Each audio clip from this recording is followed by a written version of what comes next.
مغربی یورپ میں بھیڑیوں کی سب سے بڑی تعداد ہسپانوی علاقے کاستیلا اور لیون میں آباد ہے، جو تقریباً 1800 ہے۔ آپ صبح اٹھتے ہیں، ریوڑ کا معائنہ کرنا چاہتے ہیں اور یہ دیکھتے ہیں۔ اس علاقے میں بھیڑیے روزانہ تقریباً 15 مویشیوں کو مار ڈالتے ہیں۔ میرے لیے یہ بہت نقصان دہ ہے۔ پھر صرف بھیڑوں کی ہلاکت کا ہی مسئلہ نہیں بلکہ اور مسائل بھی ہیں، جیسا کہ جانور کا خوف زدہ ہو جانا اور حمل گر جانا۔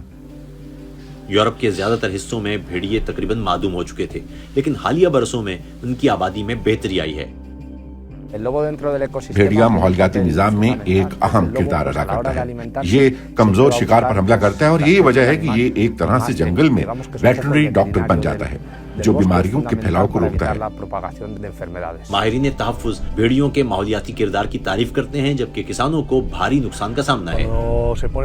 اگر حالات مزید بگڑ گئے تو میں کچھ اور تلاش کروں گا، شہر منتقل ہو جاؤں گا۔